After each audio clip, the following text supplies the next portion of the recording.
श्रीमद् भगवद गीता हिंदुओं का एक ऐसा सर्वश्रेष्ठ धर्म ग्रंथ है जो कि हम लोगों को एक सही दिशा में जाने के लिए प्रेरित करती है। भागवत गीता लोगों को सही दिशा में मार्गदर्शन करती है और उन्हें गलत रास्ते में जाने से रोकती है। इसमें जो उपदेश बताए गए हैं वो भगवान श्री कृष्ण ने स्वयं कुरुक्षेत्र के युद्ध के दौरान अर्जुन को बताए थे। जब महाभारत का युद्ध हुआ था तब अर्जुन अपनों के खिलाफ युद्ध करने से मना कर रहे थे, तो भगवान श्री कृष्ण ने अर्जुन को गीता के उपदेशों के माध्यम से धर्म और कर्म के सच्चे ज्ञान से अवगत कराया था। आज श्रीमद् खिलाफ युद्ध करने से मना कर रहे थे, तो भगवान श्री कृष्ण ने अर्जुन को गीता के उपदेशों के माध्यम से धर्म और कर्म के सच्चे ज्ञान से अवगत कराया था। आज श्रीमद् भागवत गीता के उपदेश हमारे देश में ही नहीं बल्कि विदेशों में भी लोगों का ध्यान अपनी ओर आकर्षित करने में सफल हो रही है। तो आइए जानते हैं आज की इस वीडियो में भगवद गीता के अनमोल विचार के बारे में, जो कि आपको जीवन में आगे बढ़ने के लिए हमेशा प्रेरित करते हैं। हे अर्जुन, क्रोध से भ्रम पैदा होता है, भ्रम से बुद्धि व्यग्र होती है, जब बुद्धि व्यग्र होती है तब तर्क नष्ट हो जाता है, जब तर्क नष्ट होता है तब व्यक्ति का पतन हो जाता है। सदैव संदेह करने वाले व्यक्ति के लिए प्रसन्नता न इस लोक में है और न ही परलोक में। जो लोग मन को नियंत्रित नहीं करते हैं उनके लिए वह शत्रु के समान काम करता है। नरक के 3 द्वार होते हैं, वासना, क्रोध और लालच। हे अर्जुन, जो कोई भी व्यक्ति जिस किसी भी देवता की पूजा विश्वास के साथ करने की इच्छा रखता है, मैं उस व्यक्ति का विश्वास उसी देवता में दृढ़ कर देता हूं। हे अर्जुन, मन अशांत है और इसे नियंत्रित करना कठिन है, लेकिन अभ्यास से इसे वश में किया जा सकता है। वह व्यक्ति जो सभी इच्छाएं त्याग देता है और मैं और मेरा की लालसा और भावना से मुक्त हो जाता है, उसे अपार शांति की प्राप्ति होती है।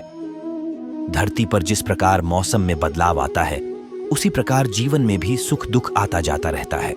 इतिहास कहता है कि कल सुख था, विज्ञान कहता है कि कल सुख होगा, लेकिन धर्म कहता है अगर मन सच्चा और दिल अच्छा हो तो हर रोज सुख होगा। जो होने वाला है वो होकर ही रहता है और जो नहीं होने वाला वह कभी नहीं होता। ऐसा निश्चय जिनकी बुद्धि में होता है उन्हें चिंता कभी नहीं सताती है। जब जब इस धरती पर पाप, अहंकार और अधर्म बढ़ेगा तो उसका विनाश कर पुण्य, धर्म की स्थापना करने हेतु मैं अवश्य अवतार लेता रहूंगा। हे अर्जुन, मैं भूतकाल, वर्तमान और भविष्य काल के सभी जीवों को जानता हूं, लेकिन वास्तविकता में कोई मुझे नहीं जानता है।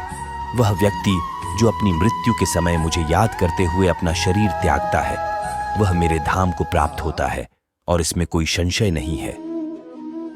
अच्छे कर्म करने के बावजूद भी लोग केवल आपकी बुराइयां ही याद रखेंगे, इसलिए लोग क्या कहते हैं इस पर ध्यान मत दो, तुम अपना काम करते रहो।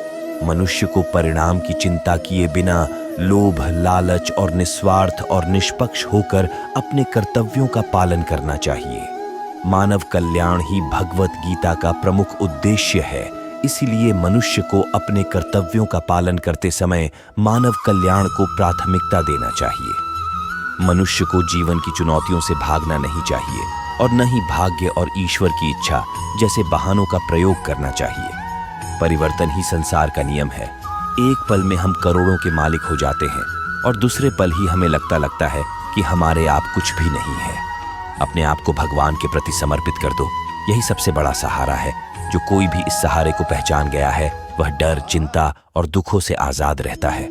न तो ये शरीर तुम्हारा है और न ही तुम इस शरीर के मालिक हो। ये शरीर 5 तत्वों से बना है, आग, जल, वायु, पृथ्वी और आकाश। एक दिन ये शरीर इन्हीं 5 तत्वों में विलीन हो जाएगा। हे अर्जुन, मैं धरती का मधुर सुगंध हूँ, मैं अग्नि की ऊष्मा हूँ, सभी जीवित प्राणियों का जीवन और सन्यासियों का आत्म संयम भी मैं ही हूँ। मन की गतिविधियों, होश, श्वास और भावनाओं के माध्यम से भगवान की शक्ति सदा तुम्हारे साथ है। हे अर्जुन, प्रबुद्ध व्यक्ति के लिए गंदगी का ढेर, पत्थर और सोना सभी समान है। हे अर्जुन, बुद्धिमान व्यक्ति को समाज कल्याण के लिए बिना आसक्ति के काम करना चाहिए। आशा करते हैं कि यहाँ पर बताए गए गीता के उपदेश आपको अच्छे लगे हों। यह भगवद गीता के अनमोल विचार आपको कैसी लगी हमें कमेंट करके जरूर बताएं और अपने दोस्तों के साथ जरूर शेयर करें। राधे राधे। जय श्री कृष्ण।